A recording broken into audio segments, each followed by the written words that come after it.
Sir నమస్కారం sir. నమస్తే. Sir నిన్న ఎంగేజ్మెంట్ చేసుకున్న నాగ చైతన్య గారికి అండ్ శోభితా దులిపాల గారికి ఇద్దరికి కూడా కాంగ్రెస్ తరపు సపోర్టర్స్ అనుకోవచ్చు అండ్ ట్విట్టర్ అకౌంట్స్లో వినూత్నంగా శుభాకాంక్షలు తెలియజేస్తున్నారు సార్. అంటే మా ఈ ప్రజాప్రభుత్వంలో ఫోన్ ట్యాపింగ్ వ్యవహారం అంటూ ఏమీ లేదు కాబట్టి మీరు సంతోషంగా మీ జీవనాన్ని కంటిన్యూ చేయొచ్చు అన్నట్టుగా శుభాకాంక్షలు తెలియజేస్తున్నారు. అంటే ఇది ఇండైరెక్ట్గా వాళ్ళు బీఆర్ఎస్ ప్రభుత్వాన్ని విమర్శించడానికి ఈ వేణు ఎంచుకున్నారా అన్నట్టుగా క్వశ్చన్ జరుగుతున్నాయి. మీరేం చెప్తారు సార్ దీనిపైన? అందులో సందేహం ఏముంది? ఇప్పుడు బీఆర్ఎస్ ప్రభుత్వాన్ని టార్గెట్ చేస్తూ ఈ ఫోన్ ట్యాపింగ్ వివాదం జరిగింది. అవును, సమంతకి సంబంధించినటువంటి ఫోన్ ట్యాపింగ్ జరిగింది. వాళ్ళిద్దరు కాన్వర్జేషన్స్, వాళ్ళిద్దరూ విడివిడిగా జరిపిన కాన్వర్జేషన్స్ ఇవన్నీ ట్యాప్కి గురైనాయి. ఈ గురవటం మాత్రమే కాకుండా అది ఎక్స్చేంజ్ జరిగింది.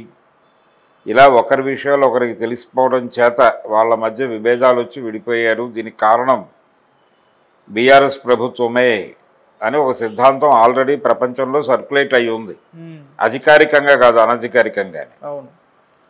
కాబట్టి దానికి ఇప్పుడు అధికారిక ముద్ర వేశారు ఈ శుభాకాంక్షలు చెప్పడం ద్వారా. అంటే రిలేషన్ ఎందుకు అంత ఇబ్బందికరంగా తయారైంది? వాళ్ళిద్దరూ ప్రేమించుకునే కలిసి ఉన్నారు, ప్రేమ వివాహం మాది అని చెప్పుకున్నారు, పెద్దల్ని అంగీకరింపజేశారు, పెళ్లి చేసుకున్నారు. ఆ తర్వాత ఈ ఫోన్ ట్యాపింగ్తోనో మరొక దానితోనో విడిపోయే పరిస్థితులు ఉండవు. ఇది కేవలం గత ప్రభుత్వం చేసినటువంటి, అంటే ఫోన్ ట్యాపింగ్ అందరూ చేస్తున్నారుగా, ఫోన్ ట్యాపింగ్ అనేది అసలు ఇష్యూనా? ఇప్పుడు ఎవరి జీవితం ఎవరికి తెలియదు? ప్రతి ఒక్కరి జీవితం ప్రతి ఒక్కరికి తెలుసు కదా. మీ జేబులో ఫోన్ ఉంటే మీరు ప్రపంచానికి కనిపిస్తూనే ఉంటారు కదా, విజిబుల్. మీరు యాప్ల్లో చేసేటువంటి యాక్టివిటీ అంతా ఎక్కడో చోట రికార్డ్ అవుతుంది. మీరు మాట్లాడే మాటలు రికార్డ్ అవుతాయి. ఒక్కరి ఫోన్ కాదు, ప్రపంచంలో అందరి ఫోన్లు ట్యాప్లోనే ఉన్నాయి. దీన్ని ఏదో బ్రహ్మాండం చేస్తూ మేము పవిత్రులం, మేము అలాంటివి చేయట్లేదని చెప్పుకుంటున్నారు. ఇక్కడ జరుగుతుంది అదే. అది ఎప్పుడు బయటకు వస్తుంది అంటే బయటకు వస్తుంది ఏదో టైంలో. చాలా ఖచ్చితంగా చాలామంది ఫోన్లు ట్యాప్ అవుతున్నాయి ఈ ప్రపంచంలో. చాలామంది కదలికలు ఫోన్ల ద్వారా ట్రాక్ అవుతున్నాయి, ట్రేస్ అవుతున్నాయి, వాటిని రికార్డ్ చేస్తున్నారు. ఎప్పుడు ఎక్కడ ఎలా వాడాలో అలా వాడతారు. సామాజిక మాధ్యమాల్లో చాలామంది మాట్లాడుతున్నారు. ఈ మాటలన్నీ కూడా అబ్జర్వేషన్లో ఉన్నాయి. మనందరం బిగ్ బాస్లో ఉన్నాం. ప్రపంచం బిగ్ బాస్ షోలో ఉంది. బిగ్ బాస్ షో అనేది ప్రస్తుత ప్రపంచానికి ఒక మినియేచర్ మాత్రమే, నమూనా మాత్రమే. కాంగ్రెస్ పార్టీ తనంతట తాను పరిపాలన చేస్తోంది అనుకుంటోంది, తన పద్ధతిలో తాను పరిపాలన చేస్తోంది, ప్రజాప్రభుత్వం ఇలాంటి మాటలన్నీ వాడుతున్నారు. ఇక్కడ ప్రజాప్రభుత్వాలు ఏవీ లేవనే విషయం తెలుసు అందరికీ. ఇప్పుడున్నవి ప్రపంచ బ్యాంకు ప్రభుత్వాలు. ఇవన్నీ ప్రపంచ బ్యాంకు ప్రభుత్వాలు ప్రజా ప్రభుత్వాలుగా భ్రమింపజేయడానికి ట్రై చేస్తాయి. ఈ ముసుగు తొలగించడానికి అవతల పార్టీ ట్రై చేస్తుంది. వాళ్ళు వచ్చి వీళ్ళకంటే కొత్తగా చేసేది ఏం లేదు, వీళ్ళు వాళ్ళకంటే కొత్తగా చేసేది ఏం లేదు. మీ ఎడం చేయి తీస్తే మా పొరచేయి పెడతాము అంటారు, అంతే. అందుకనే పాలక పార్టీలన్నీ కూడా ఒకే తానులో ముక్కలు అని చెప్పింది. అందుకే అది రకరకాల పార్టీలుగా కనిపిస్తాయి, కానీ వాళ్ళందరూ ఆలోచనలు ఒకటే. వాళ్ళందరూ అంతకంటే భిన్నంగా ఆలోచించే పరిస్థితి కూడా లేదు ఇప్పుడు. ఒకప్పుడు ఉండింది. 90లకు ముందు ఆ పరిస్థితి ఉంది. 90ల తర్వాత ఆ పరిస్థితి పూర్తిగా రద్దయిపోయింది. ఇప్పుడు ఎవరు అధికారంలోకి వచ్చినా ఆ పద్ధతిలో వెళ్ళక తప్పదు. డిజిన్వెస్ట్మెంట్ చేయకుండా తప్పదు, ప్రభుత్వ ఆస్తులు తగలేయకుండా తప్పదు, ప్రభుత్వ ఆస్తులు అమ్మేయకుండా తప్పదు. ఇప్పుడు చాలామంది మాట్లాడుతున్నారు, చంద్రబాబు టైంలో అవమ్మేశాడు ఇవమ్మేశాడు, ఇక్కడ ప్రాగా టూల్స్ ఇవన్నీ రకరకాల హెచ్ఎంటీ ఇవన్నీ ఉండేవి, అవన్నీ మూసేసింది చంద్రబాబు టైంలోనే. అది చంద్రబాబు సొంత కార్యక్రమం కాదు, అది ప్రపంచ బ్యాంకు కార్యక్రమం. చంద్రబాబు నాయుడు ఇక్కడ ఉండి అమలు చేశాడు, అంతే. చంద్రబాబు తర్వాత వచ్చిన ప్రభుత్వాలు చేసిన పని ఏమిటి? వాళ్ళు ఏమన్నా వాటిని మళ్ళీ వెనక్కి తీసుకొచ్చారా? ఆ తర్వాత 10 ఏళ్ళు కాంగ్రెస్ ప్రభుత్వం నడిచిందిగా, వాళ్ళు ఏమన్నా వెనక్కి తీసుకొచ్చారా? ఇవన్నీ లేదు కదా.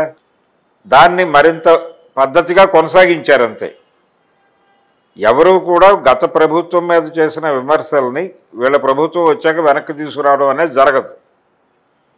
ఆ ఫ్లోలో వీళ్ళ పద్ధతిలో వీళ్ళు కొనసాగుతారు, అంతే. వాళ్ళు జనాలను ఎక్కడ ఇబ్బంది పెట్టారో చూసుకుని ఆ ఏరియాలో జనాలు ఇబ్బంది పడకుండా కొన్ని జాగ్రత్తలు తీసుకుంటారు. ఇప్పుడు కాంగ్రెస్ చేస్తోంది అదే. కేసీఆర్ ఫామ్ హౌస్కే పరిమితం అయిపోయాడు, ఆయన ఇంట్లోనే ఉండేవాడు, బయటకు వచ్చేవాడు కాదు, ఎవరిని కలిసేవాడు కాదు అనే ప్రచారం జరిగింది కదా. దానికి కౌంటర్గా ఈయన రోజు 10 మందిని కలుస్తున్నాడు, బయటకు వస్తున్నాడు, ఎప్పుడు పడితే అప్పుడు మీడియా కాన్ఫరెన్స్లు పెడుతున్నాడు. తద్వారా నేను కేసీఆర్ కంటే భిన్నమైన నాయకుడిని ప్రొజెక్ట్ చేసుకున్నాడు తప్ప విధానాలు అవే. ఓకే, పాలనాపరమైన విధానాల్లో 5 పైసల మార్పు కూడా లేదు, ఎక్కడా లేదు. ఆంధ్రప్రదేశ్లోనూ లేదు, తెలంగాణలోనూ లేదు. జగన్ కంటే భిన్నమైన పాలన ఇచ్చే పరిస్థితి అక్కడా లేదు. జగన్ తనకి ఇచ్చినటువంటి పరిధిలో తన గేమ్ తను ఆడాడు. చంద్రబాబు కూడా తనకి ఇచ్చిన పరిధిలో తన ఆట తాను ఆడుకునే ప్రయత్నం చేస్తున్నాడు. అలాగే చూడాలి. ఈ ఫోన్ ట్యాపింగ్ అనేది వాళ్ళు మాత్రమే చేశారు, మేము చేయట్లేదు అనేది బోటకం మాట.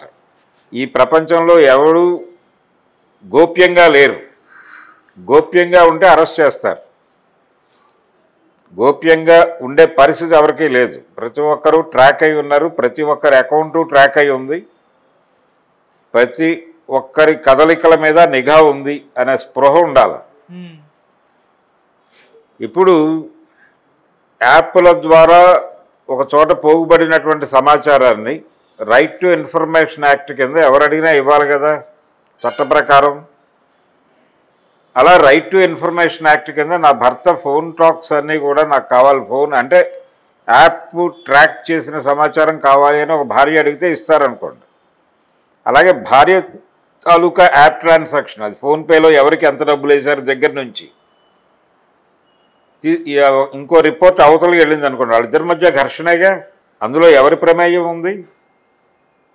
అందుకని సమంత నాగ చైతన్య విడిపోవడానికి బీఆర్ఎస్ పార్టీయే కారణమని, వాళ్ళ వల్లనే విడిపోయారని, మేం కాపాడుతాం వీళ్ళిద్దరిని అని తొందరపడి హామీలు ఇవ్వడం తప్పు. వాళ్ళు వాళ్ళ పర్సనల్ అండర్స్టాండింగ్ ఉన్నంతకాలం ఉంటారు. ఎవరికి ఏ ఇబ్బంది వచ్చినా విడిపోవడానికి అనుకూలంగా ఉండటం కోసమే కదా చట్టం చేసింది. అక్కడ విడాకుల చట్టం ఎందుకు చేశారు? విడాకులు తీసుకోవడం తప్పని తెలుసుంటే అది చేసేవాళ్ళు కాదుగా, తప్పు కాదని కదా చేసింది. ఎవరికైనా సరే విడిపోయే హక్కు ఉండవలెను. అది వ్యక్తి స్వేచ్ఛకి సంబంధించినటువంటి ఒక నిబంధన.